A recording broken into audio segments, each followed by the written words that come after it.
గురుగారు, ఒక అతను తన ఉద్యోగం పోకూడదని శివరాత్రి రోజు ఏకాదశి రుద్రాభిషేకం చేశాడు. అయినప్పటికీ కూడా తన ఉద్యోగం పోయింది. అంటే ఈ ఏకాదశి రుద్రాభిషేకం ఫలితం ఏమైపోయినట్టు? చాలామందికి ఈ రోజుల్లో వచ్చేటువంటి ప్రశ్న అది. దైవ ఆరాధన మనం చేస్తున్నామే, దైవ ఆరాధన మనం చేసినప్పుడు మన ఫలితం ఎందుకు రావట్లేదు? నిజానికి అతను చేసింది చాలా గొప్ప పని. ఎందుకంటే రుద్ర అభిషేకం, నా రుద్రో రుద్రమర్చయత్ అంటే రుద్రుడు కానటువంటి వాడు రుద్రుణ్ణి అర్చించలేడు. రుద్రుడు అంటే ఏడిపించేవాడు, ఏడుపుని పోగొట్టేవాడు. రెండు అర్థాలు. ఏమిటండి ఇది?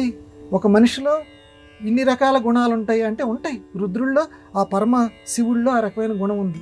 ఏడిపించేవాడు, ఏడుపును పోగొట్టేవాడు. ఏం ఏడిపించేవాడండి? తనని ఎవరైతే, ఏ భక్తులైతే కొలుస్తూ ఉంటారో వాళ్ళని ఎవరైతే బాధ పెడుతుంటారో వాళ్ళని ఏడిపించేవాడు. వాళ్ళని ఏ శక్తి బాధ పెడుతుంటుందో ఆ శక్తిని ఏడిపిస్తాడు.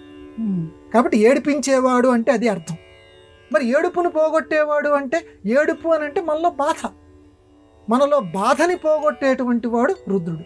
మరి దీనికి ఏం చేయాలి? మహాన్యాసం అంటే రుద్రుణ్ణి తనలోకి ఆవాహన చేసుకోవాలి. దానికి కొన్ని మంత్రాలు ఉన్నాయి. తనలోకి ఆవాహన చేసుకుంటూ ఈ నమక చమక పారాయణల ద్వారా ఏకాదశ రుద్రాభిషేకాలు ఓపికన్నంత వరకు చేయగలగాలి. చేస్తే ఫలితాలు లభిస్తాయి అని చెప్తారు. అయితే మన ప్రశ్న ఏంటంటే, ఉద్యోగం కోసం, ఉద్యోగం నిలుపుకోవటం కోసం, లేకపోతే ఇంకో కార్యక్రమం కోసం వాడు చక్కగా ఏకాదశ రుద్రాభిషేకాలు చేశాడు. మరి ఫలితం రాలా, ఉద్యోగం రాలా, ఉన్న ఉద్యోగం కూడా ఊడిపోయింది.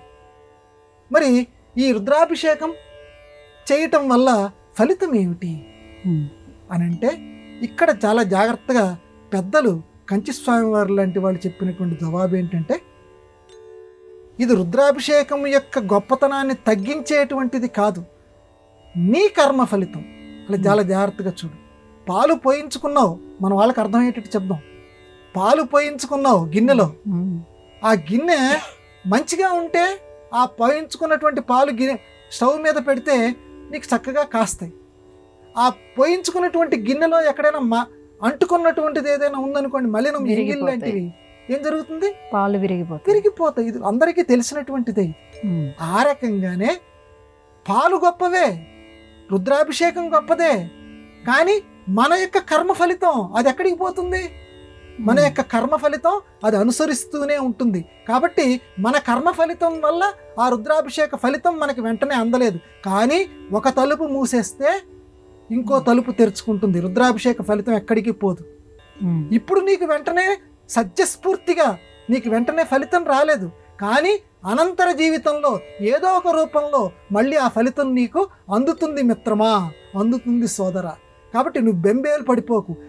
అది ఎప్పుడు అందింది? అప్పుడు ఆనాడు నువ్వు చేసినటువంటి రుద్రాభిషేక ఫలితం ఈనాడు నీకు అందింది. కాబట్టి వెంటనే ఎందుకంటే కొన్ని మొక్కలు వెంటనే పుష్పించవు, కొన్ని ఆలస్యంగా పుష్పిస్తాయి. కాబట్టి మొక్కల్లో ఏ రకంగా ఉందో రుద్రాభిషేక ఫలితం కూడా సజ్జహ కొంచెం ఆలస్యంగా, ఈ రెండు ఫలితాలు ఉంటాయి. కాబట్టి మనకి వెంటనే నెరవేరలేదని చెప్పి రుద్రాభిషేకం చేశాను నాకేం ఫలితం లేదనొద్దు. తర్వాత అయినా సరే ఈ రుద్రాభిషేక ఫలితం నీకు ఉంటుంది.